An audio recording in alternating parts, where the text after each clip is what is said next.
Olá pessoal, nesta videoaula nós vamos ver alguns exercícios onde a equação de Torricelli é empregada na solução. Então separei aqui dois problemas, são dois exercícios que já resolvemos, mas fizemos por outros meios, sem usar a equação de Torricelli, e agora vamos empregá-la na solução desses problemas. Então, o salto ornamental é uma modalidade esportiva onde atletas saltam de uma plataforma elevada em relação à superfície da água, em uma piscina. A altura do salto depende da modalidade. De acordo com as informações oficiais sobre esta modalidade de salto, a altura da plataforma mais alta é de 10 metros. Então, existem várias alturas diferentes. O mais baixo é com trampolim. E aí vai se elevando a altura dos saltos e isso configuram as categorias da modalidade. Então, a categoria onde o salto é o mais elevado é cerca de 10 metros em relação à superfície da água. Considere que durante a queda a resistência do ar possa ser desprezada, que é onde valem as equações que nós vimos, e considere também que a gravidade vale 9,8. A gente viu que esse valor varia levemente ao longo da superfície da Terra e pode variar acentuadamente à medida que a gente se afasta da superfície da Terra, mas aqui no problema em questão nós vamos considerar esse valor médio sem nenhum problema. Então, item A. Uma vez que trata-se de um movimento de queda, o sinal algébrico atribuído à aceleração da gravidade será positivo ou negativo? Bom, nós vimos em outras aulas já, que quando um objeto é abandonado, que ele desce, a gente põe o sistema de referência para baixo, acompanhando o movimento do objeto, e a gravidade é sempre vertical para baixo. Então, nessas considerações, nós temos G acelerando os objetos e consideramos ela, a gravidade, a aceleração da gravidade, com um sinal positivo, certo? Valendo 9,8, como já vimos, né? Então, a atribuição do sinal é positiva por uma escolha, é uma escolha que eu considero mais apropriada, mas poderíamos considerá-la negativa com referencial para cima. Eu queria trazer algumas sutilezas na hora de tratar algebricamente as equações. Então, assim, é uma forma que permite a solução do problema sem maiores alterações algébricas. Bom, no item B, considerando que no salto o movimento inicial do mergulhador é equivalente ao de um objeto que é abandonado, o que pode ser dito sobre a velocidade inicial do atleta? Se considerarmos que o salto do atleta é algo equivalente a um objeto que foi abandonado, a velocidade inicial é nula. E isso também simplifica um pouco o uso das equações. No item C, empregando a equação de Torricelli, calcule a velocidade do mergulhador ao atingir a água. Então, após cair de uma altura de cerca de 10 metros, qual é a velocidade que ele vai ter ao chegar aqui na superfície da água? Então, para isso, vamos empregar a equação de Torricelli, como está sugerido no enunciado do item C. A equação de Torricelli diz que v² é igual a velocidade inicial ao quadrado, mais 2 vezes a vezes ΔS. Substituindo os valores, a velocidade final ao atingir a água é o que queremos determinar. Se o saltador pode ser considerado como um objeto que foi abandonado, então sua velocidade inicial é nula. Como vimos, a aceleração é considerada com sinal positivo, já que vai acelerar o objeto enquanto ele cai, nesse caso o mergulhador. Então, o sinal positivo na equação, 9,8, e que é o valor da gravidade, a aceleração nesse caso, e aí temos a altura, o ΔS, que é o espaço a ser percorrido durante o salto, que é a altura da queda, então 10 metros presente lá no enunciado. Então aqui nós temos v², 0 ao quadrado é 0. Agora vamos ver o produto desses três valores aqui. 2 vezes 9,8 vezes 10 metros de altura. Isso vai dar 196. Então, esses três números, 196, o produto deles, né? Somando com zero, não altera em nada. Então, v² igual a 0 mais 196, que é o próprio. Agora, como a velocidade na equação de Torricelli, ambas, inicial e final, estão ao quadrado, nós sempre, ao término dos cálculos, precisamos extrair a raiz quadrada. E a raiz quadrada de 196, vamos ver aqui, é 14. Então, temos aí 14 metros por segundo de velocidade. Bom, o item D aplica a equação de Torricelli para determinar o tempo de queda. Na verdade, não é a equação de Torricelli, é a equação da velocidade. Eu que dei errado, estava lendo a de cima. A equação da velocidade, só para lembrarmos, é V igual a V0 mais AT. Então vamos aplicar essa equação para encontrar o tempo de queda, que é o item D. V igual a V0 mais AT. Substituindo velocidade final, calculamos, deu 14. A velocidade inicial é nula.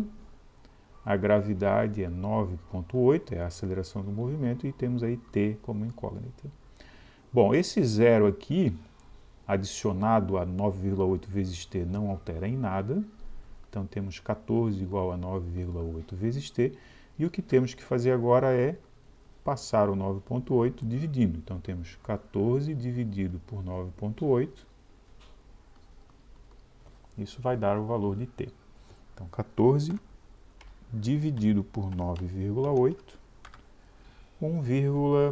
vou arredondar aqui para 1,43. 1,43 segundos de queda. Então, vou botar um tio aqui, indicando que é aproximado esse resultado. Portanto, temos aí a solução já da primeira questão. A segunda questão é a do salto da jogadora de vôlei, onde agora nós não teremos o tempo que durou o salto, mas sim a altura que ela chegou, que ela atingiu, né? Na verdade, os pés dela que estão sendo tomados como referência. Então, temos aí que durante um jogo de voleibol, uma jogadora efetuou um salto para realizar uma jogada de ataque contra o time adversário. O salto pode ser observado aqui na imagem. Então, embora o salto da atleta não tenha ocorrido exatamente na direção vertical, né, ela não estava parada e então saltou, pode-se considerar apenas esta direção na solução do problema. Ela veio correndo, provavelmente veio correndo e então saltou. Então ela descreve uma trajetória que é levemente parabólica, mas o que nos interessa é só a parte vertical do salto. Então, ao atingir o ponto mais alto, os pés da jogadora elevaram-se cerca de 0,82 metros. Então isso aqui é a altura envolvida no movimento. Então, se os pés da jogadora se elevaram dessa altura, considerando que todas as partes do corpo fizeram o mesmo, né, não exatamente, mas aproximadamente, então temos aí uma velocidade do corpo da atleta verticalmente para cima. Então, considere que durante o movimento a resistência do ar possa ser desprezada, é um movimento de baixa velocidade, baixa altitude. Considere também que a gravidade vale 9,8, como já vimos aí no exercício anterior. Então, temos aí as condições de queda livre ou lançamento, né, sem a resistência do ar. Uma vez que trata-se de um lançamento para cima, o sinal algébrico atribuído à aceleração da gravidade será positivo ou negativo? Bom, agora nós temos um atleta, um objeto, portanto, que vai saltar, né, ou vai se dirigir verticalmente para cima e a gravidade é verticalmente para baixo. Neste caso, o nosso sistema de referência apontando para cima e tendo a gravidade, a orientação de ser para baixo, nós teremos que atribuir a ela um sinal negativo. Nós poderíamos dizer que enquanto o objeto sobe, o corpo, o atleta sobe, ele vai sendo retardado pela gravidade, vai sendo freado pela gravidade, então isso resulta numa perda de velocidade gradativa, que é como ocorre quando os carros freiam, né? Então, sinal nessas situações, sinal algébrico é negativo. Qual a velocidade da jogadora no ponto mais elevado do seu salto? No ponto mais alto, quando algo é lançado verticalmente para cima, no ponto mais alto nós sempre teremos uma velocidade nula. Ou seja, o objeto parte com alguma velocidade inicial verticalmente para cima e no ponto mais alto ele para então retornar a cair. E no momento em que ele para, ele está, portanto, no seu ponto mais alto da trajetória. Nesses casos, a velocidade é nula. Bom, empregando a equação de Torricelli, determine qual a velocidade inicial que a jogadora imprimiu a si mesma na direção vertical. Então vamos aplicar a equação de Torricelli. Vou eliminar esses cálculos aqui que dizem respeito ao problema anterior. Então vamos ver aqui. Empregando a equação de Torricelli, no item C, nós temos v² igual a v0² mais 2 vezes a vezes ΔS. Substituindo os valores, nós temos que a velocidade final no ponto mais alto da trajetória será nula. A velocidade inicial é a velocidade que a atleta imprimiu a si mesma, não sabemos. E aqui, menos, porque é um movimento de subida. Então, 2 vezes A, que é a aceleração da gravidade, 9,8, negativa, porque na subida os objetos são, então, retardados, né, pela ação da gravidade, a velocidade deles diminui, é isso que quer dizer um movimento retardado. E temos aí o ΔS, que é 0,82, a altura que os pés da atleta atingiram. Então vamos trabalhar esse último termo aqui primeiro. Vamos ver quanto que dá. Temos aí 2 vezes 9,8 vezes 0,82. Então temos 16,72, 0,72. Então 0 ao quadrado é 0. V0 ao quadrado menos 16,072. O que fazemos agora é passar esse termo, que é negativo, para o outro lado da expressão. E aí, então, ele vai adquirir um sinal positivo. Escrevendo isso, 0 mais 16,072 igual a V0 quadrado. Evidentemente, somar 0 aqui não altera nada, 16,072 igual a V0 quadrado, e como a velocidade inicial está ao quadrado, temos que finalizar, então, extraindo a raiz de 16,072. Isso aqui vai dar, então, praticamente 4, né, com uma ligeira diferença, 4,0089, que podemos considerar 4. Praticamente, aproximadamente 4 segundos de queda. Bom, temos aí então a solução do item C. Empregando a equação da velocidade, determine o tempo que a jogadora levou para atingir o ponto mais alto do trajeto. Então vou apagar aqui.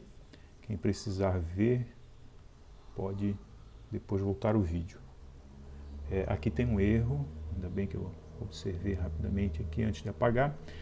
Veja, a velocidade inicial do salto é a raiz de 16,072, o que é 4 corretamente, mas a unidade não é segundo, porque nós estamos calculando o tempo. É metro por segundo, porque isso é uma velocidade.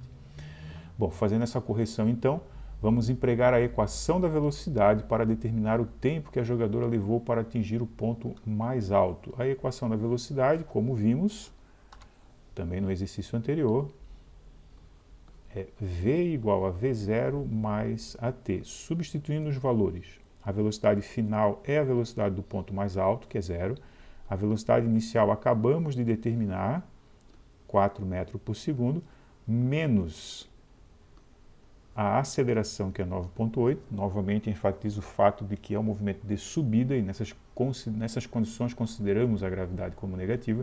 Então agora nós passamos esse termo independente para o lado de cá da expressão, então ele vai ficar negativo.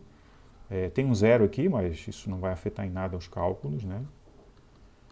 Subtraindo esses dois valores, temos menos 4, igual a menos 9,8 vezes t.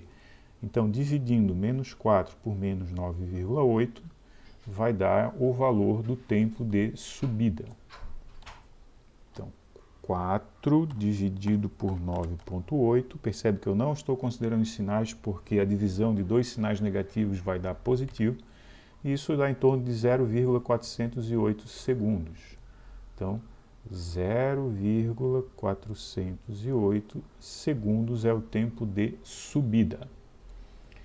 E a última pergunta é também uma sutileza dos movimentos de lançamento para cima. Durante quanto tempo a jogadora permanece no ar? Então, veja, o que nós calculamos é o tempo que leva para ela subir. Então, ela vai levar 0,408 segundos para subir.